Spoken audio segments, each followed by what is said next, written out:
The following Let's Play has been rated perfectly fine to watch. Any attempts to break the game are for entertainment value only. However, if any typos happen to be found...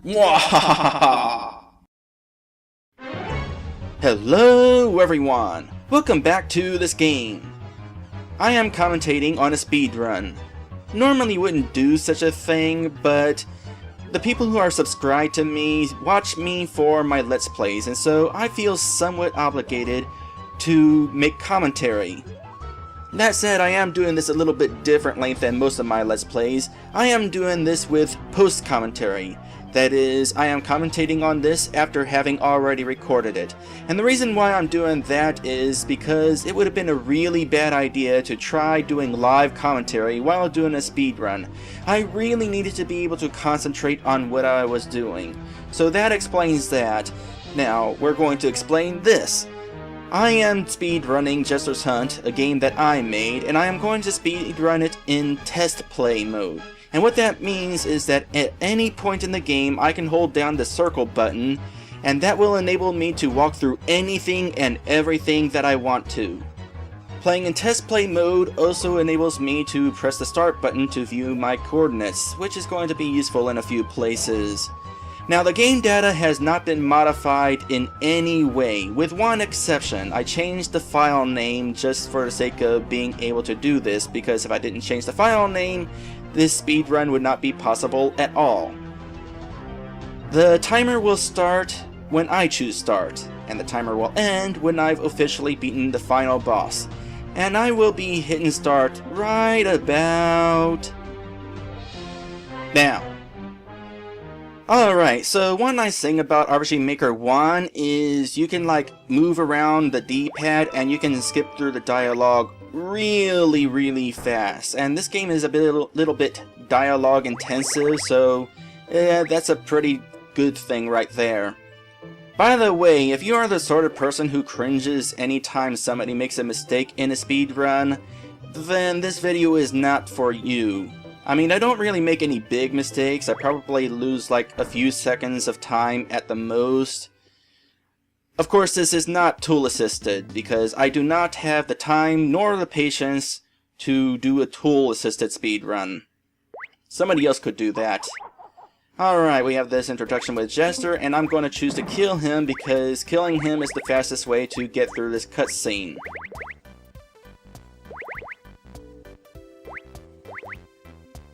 And then right here we get control now. I'm going to go ahead and grab the first trophy, and I'm going to do that by holding circle to just go through the room like so.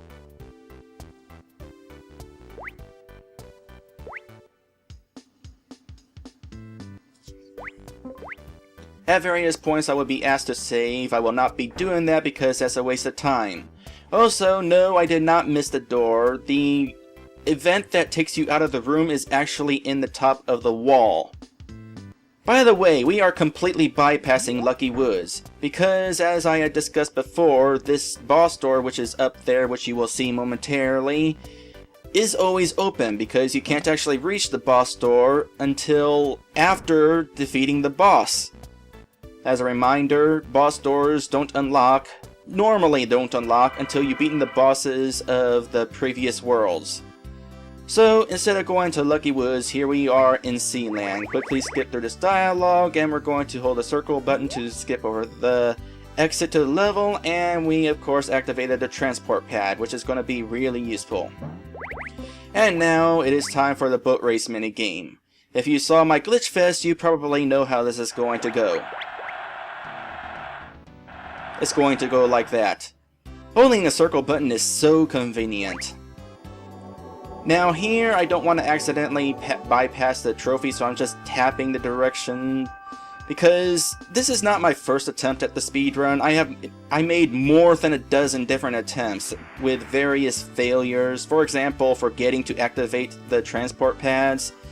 Yeah, and one attempt I also accidentally stepped too far because I wasn't ready to move out at the time. By the way, I passed through those tokens holding down the circle button because they actually stall you when you collect them, and I didn't want them.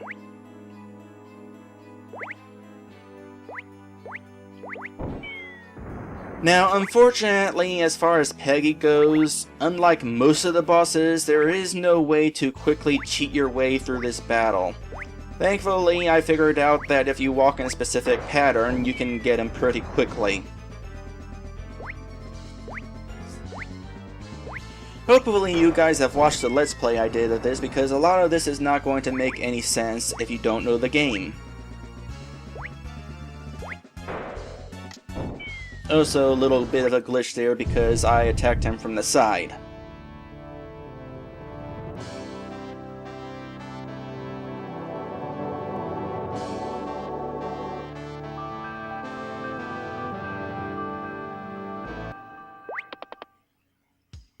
Hey, did you hear how that music sounded?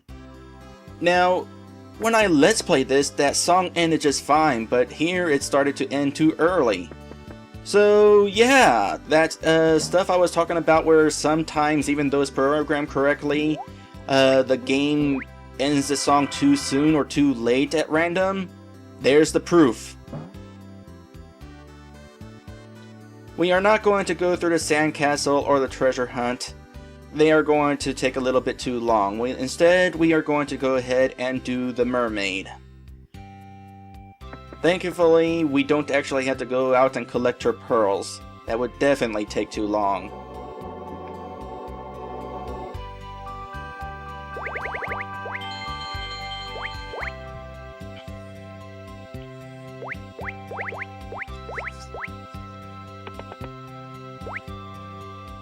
Oops.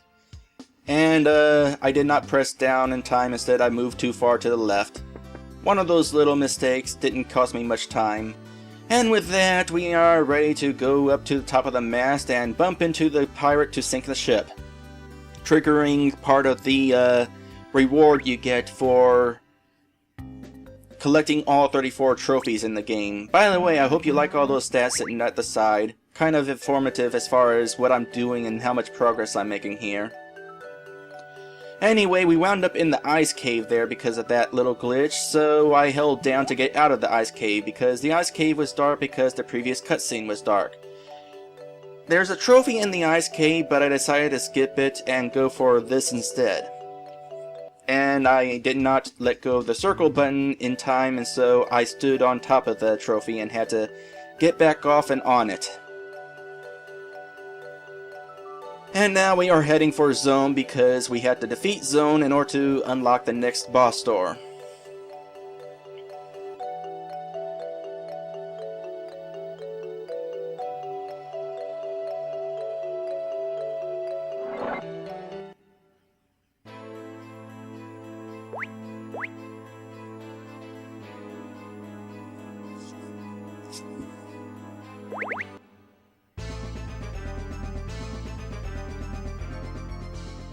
Alright, the exploit was already discussed in the glitch fest. I'm basically stepping in behind these canisters a couple of times actually, just to make sure that I get the items that trigger that to happen. The reason I went for the sparkly dot that was further away there was because I was afraid that the closer dot would wind up standing on an event that would remove the items that tell the game that I'm behind those canisters. That would be bad.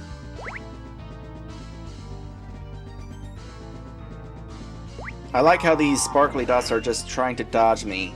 Also, the reason why I'm walking down there is because the game tells me to walk to that spot before moving up to where Mr. Knight is now. By the way, I held down just then. That is why you don't want to hold down during the last phase of this fight, because chances are that sparkly dot will appear right there and you'll step onto it and take damage. Unless, of course, you're glitching the game on purpose like I am here.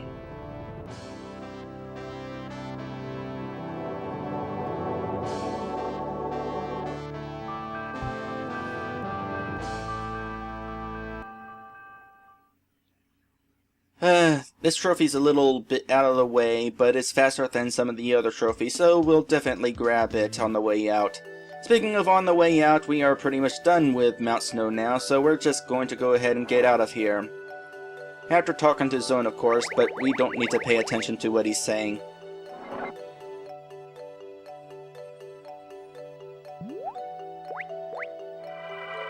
Also, that is why I went out of the way to activate the transport pad at the entrance of the level.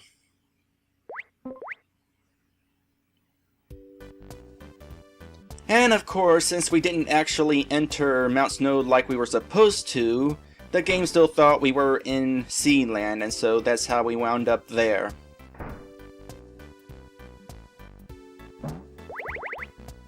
Now, like I said, this is not my first attempt to go through the speed run. Unfortunately, one of the failed attempts, I was actually able to make that switch flip on the very first try. That would have definitely saved some time there. Alright, so we're going to go ahead and go to the transport pad that goes up to the upper levels. Since I'm playing in test play, the command that loads the next memory card of course is not going to work, which is why the second memory card I had to rename, so that the test play would actually work on it.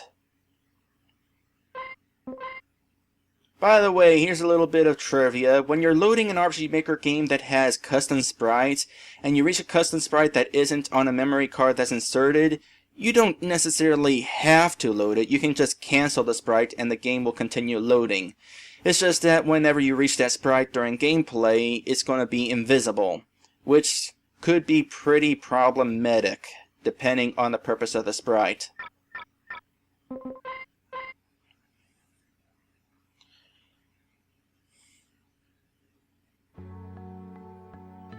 Alright, so just gonna grab this trophy over here, and then we're gonna do a little thing that I discovered while trying to figure out how to go through the speedrun. There is an event there. It warps you to here. Why? Well, because that switch that I was standing next to just then, you would flip that switch and it would go to that screen to activate the hover pad rather, that would take you to that trophy, and then it would return you there. That event I bumped into is the event that returns you next to the switch. Now, since we didn't enter Cloud 9 the normal way, the introduction to the level had to play just then. Alright, now we're heading to Super Earth Rotter. Thankfully, I'm able to make this fight go pretty quickly too, just like the zone fight. Unfortunately, for some reason, Earth Rotter does not want to be talked to at first. I'm not entirely sure what the deal with it is. I pressed like the talk button several times, and it wasn't that I was holding down the circle button. He just didn't want to talk. Alright, so here I am collecting the items that tell me that I'm in the path of the pillars, so that when Earth Rotter comes along, he'll blow up the pillars. All of them, every time I talk to him.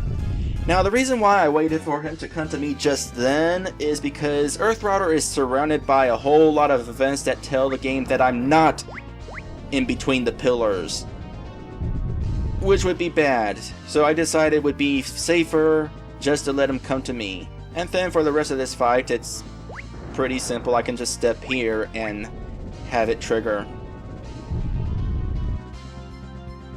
By the way, you remember all those multiple attempts I tried getting the victory song to end correctly after this fight? Well, it actually ends correctly after this fight. Further proving that it's an RPG Maker fluke and not a problem with my programming. Don't believe me? Listen for yourself.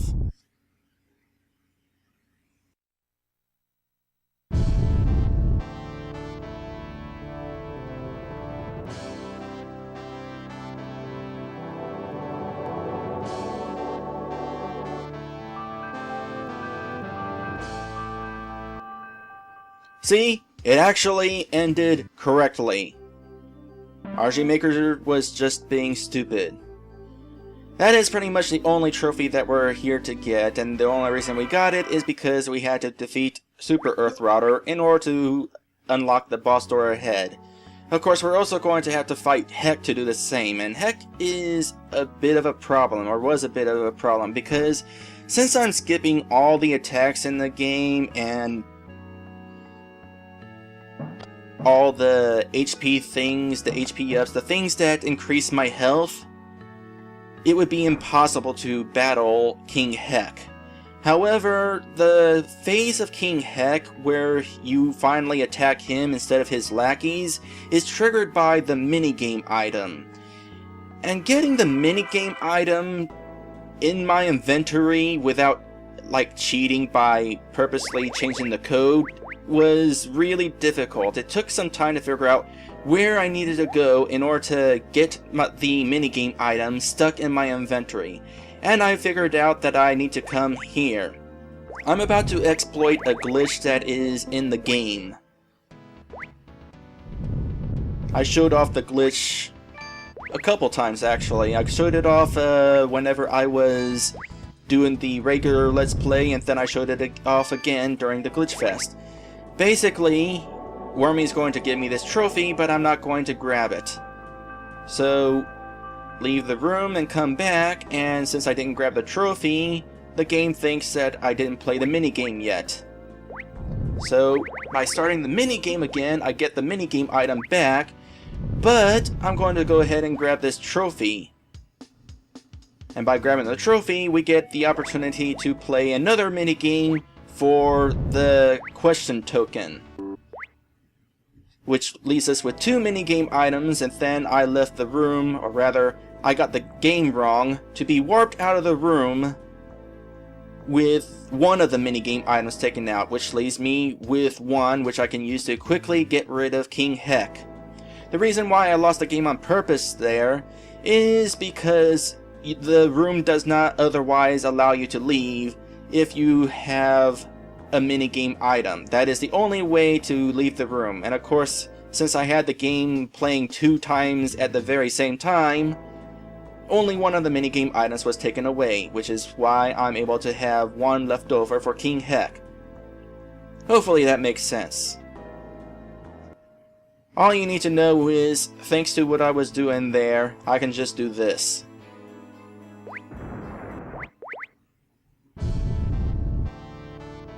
That was easy.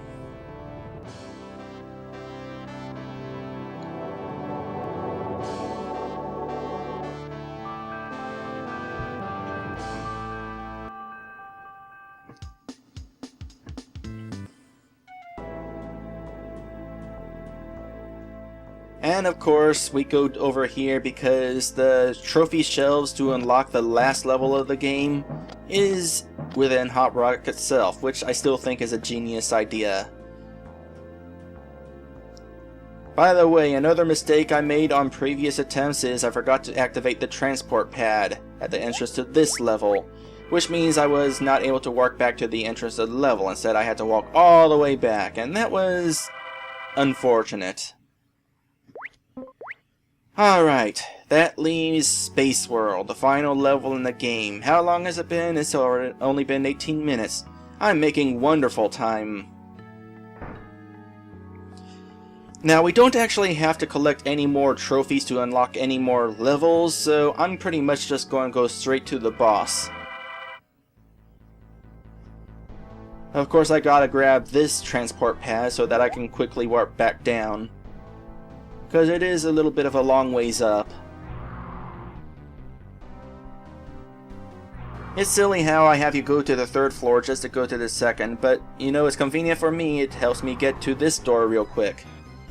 Alright, so during the Glitch Fest, I found out that if I run into one of those laser cyborg guys, they would light up the room for me.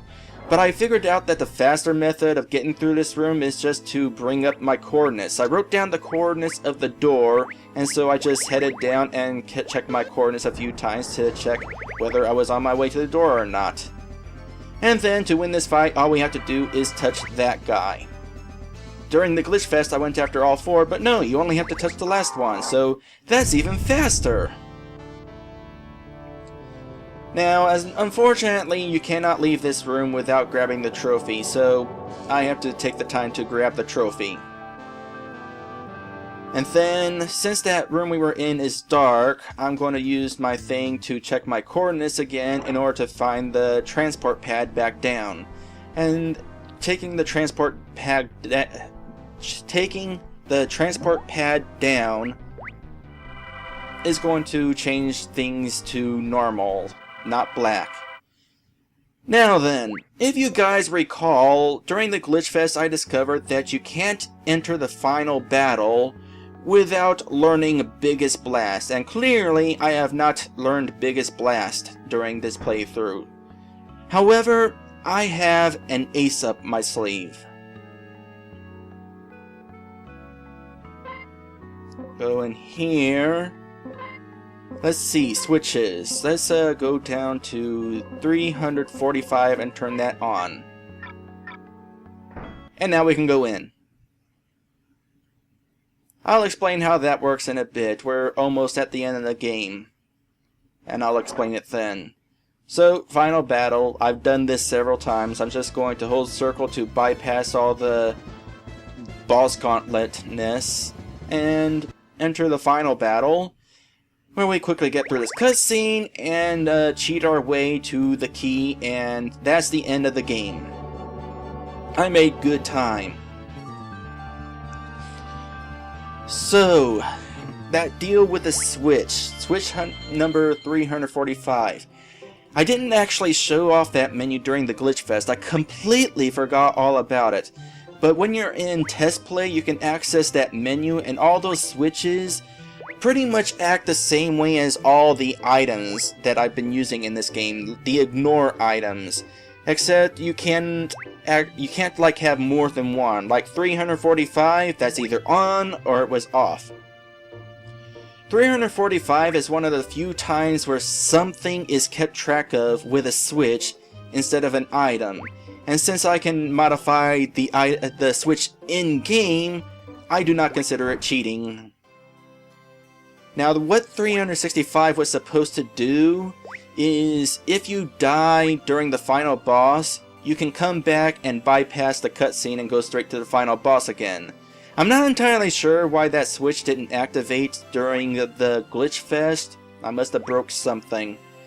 But that is basically what that does. That makes it so that I can go in the door and bypass the cutscene and go straight to the final battle.